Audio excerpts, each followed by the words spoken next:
To another DFS Y stream. CK013 here. You can find me on Twitter at CK_013. And I'm bringing you solo edition today as we discuss the rare Wednesday night football. Not somewhere privy to it. This game is going to kick off. If you play the 2-game slate and you were looking for a sweat today, you could get rewarded or you could get burned like me. I forgot to set a couple teams on that 2-game slate, so I'll be eating about $30 or so, which is not a big deal. I did get a main team in, which has more of the money. Fortunately, I did stack a lot of Seattle, and outside of Metcalf, they didn't really deliver. But here we are nonetheless. Ready to discuss some football. It kind of works out. I'm kind of glad to an extent that we have this game today, since we're not having Thursday night football game anyway this week. So trying to keep positive and do what we do. The downside, of course, is the game is kind of ugly. It doesn't look all that great. But again, it's nice to have a game at all.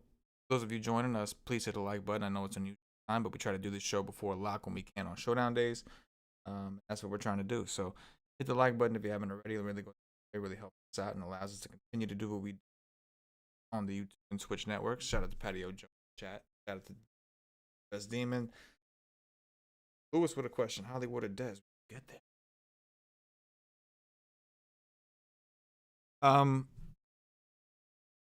Those of you who maybe didn't see, Joe and I did the Week 13 first look last night. So that's up now. You can get a head start on Week 13. We went game by game. Weird going forward and then back. But that's just, it is what it is. It's been a weird season, and this is a weird week. Stop all that. So, we'll do what we do. Anyway, let's go ahead and dive in here. I gotta fucking find this. I think the total here is 41.5, right? And then the Steelers are 10.5-point favorites. At home, these teams played earlier in the season. Steelers obviously won, being that they're undefeated. The Ravens are without Lamar Jackson. The Ravens are without. I know Ingram and Dobbins were off the COVID list, or they could have came off, but they're not. From my understanding, is that they're not playing today. And I got that information in the chat just from talking, so hopefully they're on their game. They usually are. But yeah, so it's gonna be a tough road. The Ravens promote 10 practice. Yeah, Dobbins and Ingram not activated. Gus Edwards. So that's confirmation for us right there that we needed. Mark Andrews also not playing. They were already missing Brandon Williams and can't think of their other defensive lineman. Shit, I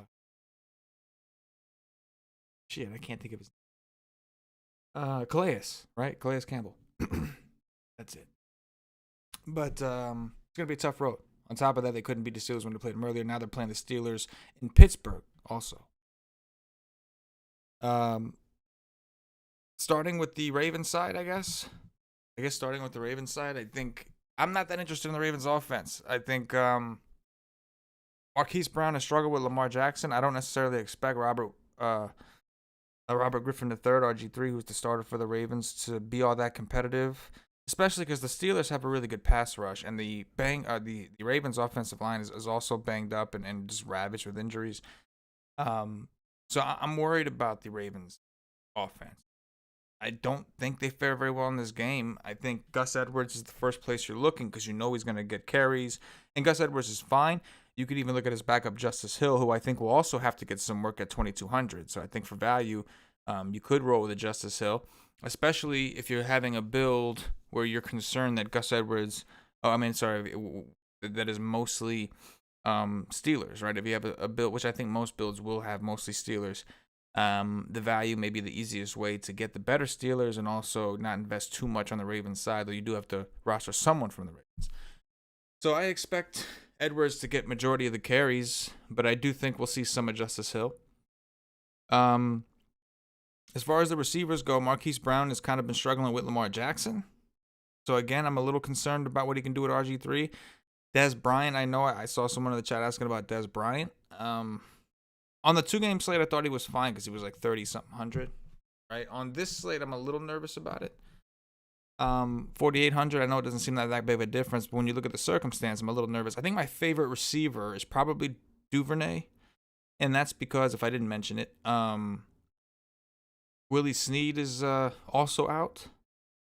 So I do think that Duvernay is going to play out of the slot, and that's where Pittsburgh's been the most vulnerable. If you look back at their games, they have got, even I think the last time these guys played, Willie Snead actually did have a pretty good game.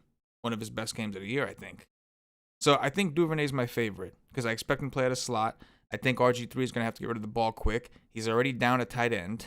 A good tight end, Mark Andrews. So I could see him. And on top of that, Duvernay's really fast. So I think he'll be able to get separation out of the slot. So he's my favorite Raven, price considering. So we know Edwards is going to get that volume, a lot more variance in the receivers, especially with unproven receivers. But I think Duvernay of the receivers is my favorite. I don't mind Justin Tucker. I could see a lot of field goals if the Ravens are fortunate enough to get down there. I could see a lot of field goals. They have a good field goal kicker, and if this game is as low scoring as it's projected, we could see a lot of field goals. That's a thing. There you go, Chadwick. It's hard for me to really recommend too much. I think that you can take a shot on multiple Raven receivers if you're nervous about it, right? Like guys like Boykin and some of these other players if they fit. But again, I think Duvernay is my favorite Raven. Duvernay, Tucker, and the running back situation would probably be where I end up the most. It's really tough because we don't know enough about a lot of these other guys. Now, on the Steelers side, obviously this is where you're going to want to spend the majority of your money. Ben Roethlisberger, I think, is viable, and the captain is. We know that James Conner's out. They have Benny Snell, and when James Conner missed earlier, the Steelers had no problem moving the ball. Now they're also missing Jalen Samuels this time, so they got Snell and they got. I'm terrible with these names today, man. I can't think of anybody's name. And they got his backup as well. I have him on teams, and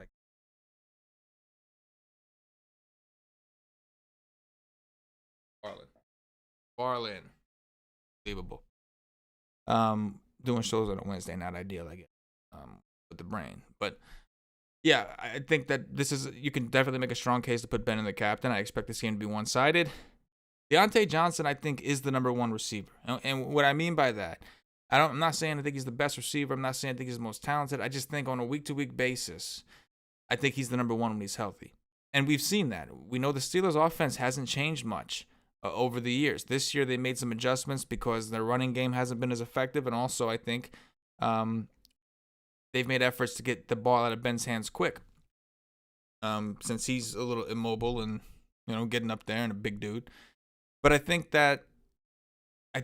Johnson is the number one going like in general. They're gonna try to get him the ball. If for any reason they can't get him the ball, then I think Claypool is the next option. I think Juju is kind of like a. Listen, man, like when they want something over the middle of the field, they're looking at Juju, right? If they want to go deep down the field, it's not Juju. He's got the lowest ADOT. They're looking for him on like 3rd and 2. They need a quick possession, that type shit, maybe in the red zone. But the big play stuff, I think, is Johnson and Claypool. This week, I like Claypool. We saw against the Titans, while A.J. Brown had I like them both, to be clear. I'm just saying I like Claypool more. We saw against the Titans, Corey Davis had a little bit of a bigger game than A.J. Brown. They both did well. But it was Corey. So my point is, I think the Ravens will treat Deontay as the number one for the most part. Not to mention Deontay gets usually he gets the most snaps between the two. So I like Deontay, but I like Claypool a little bit more. In fact, I do have a Claypool in the captain team. Juju's the one I kind of left out, and I think that makes me nervous a little bit. I don't know. I may have a team with him. I just don't have a ton of teams today.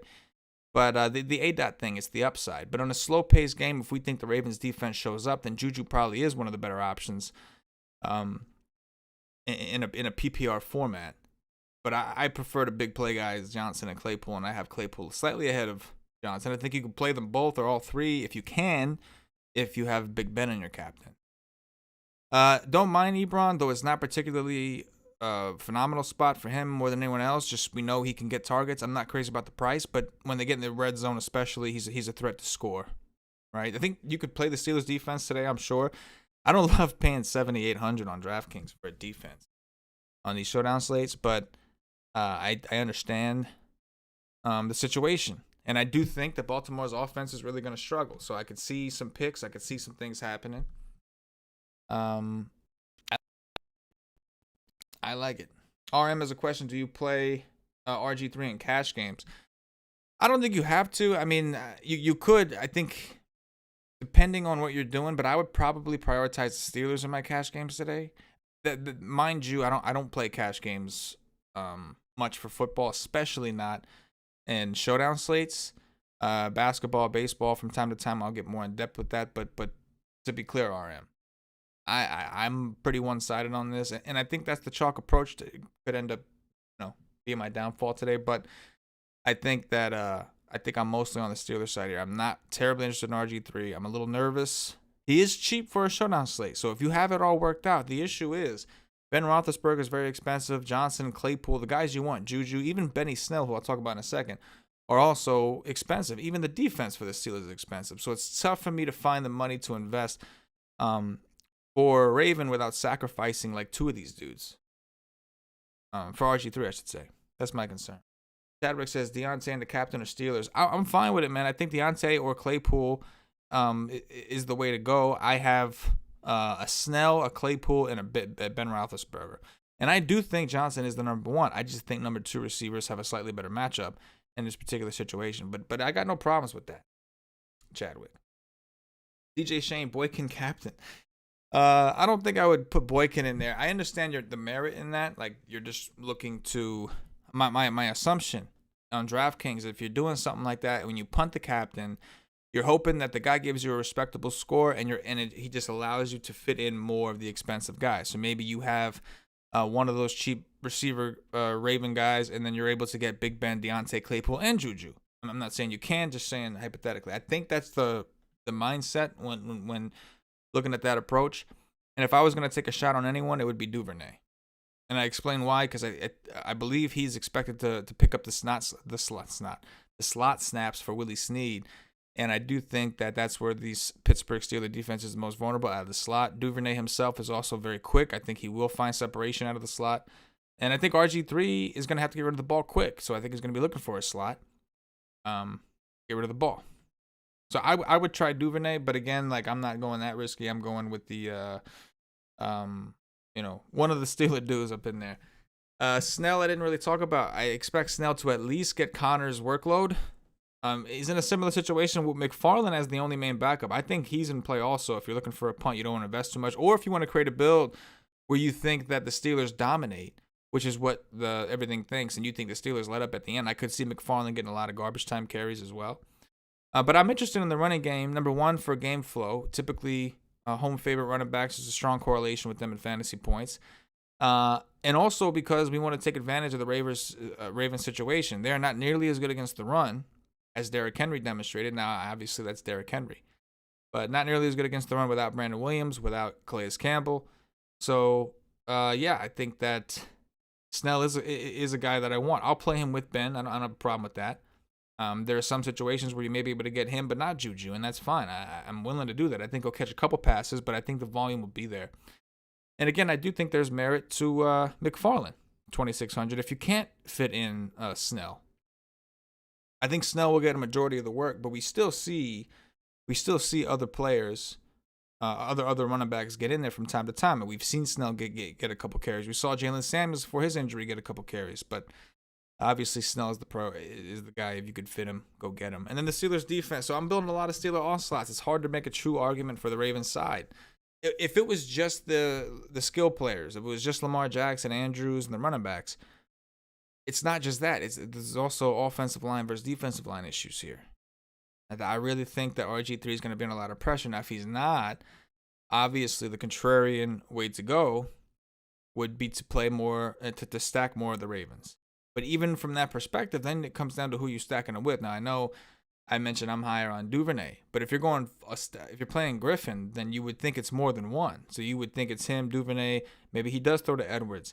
Maybe it's also Des Bryant. Maybe it's also Marquise Brown. So those are the different things you have to consider. But at the end of the day, I have a hard time. I think another Raven I think like Duvernay and Tucker are probably the highest on Ravens that I have right now, which reminds me, I think Boswell's also in play. There's a world where this game is just not great, like the total implies, and we see a lot of field goals from both sides. And maybe Boswell, if that's what it comes down to, and the Steelers are expected to win by so much, you would think that Boswell would have kicked more field goals or scored more points than Tucker.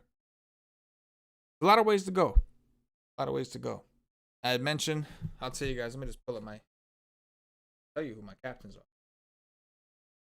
I've currently got 3 teams. I got Ben Roethlisberger, Claypool, and Snell as my captains currently. The Snell team, I don't feel I like the team, the way it looks. Snell and the captain is blah, but I like the way the team looks there.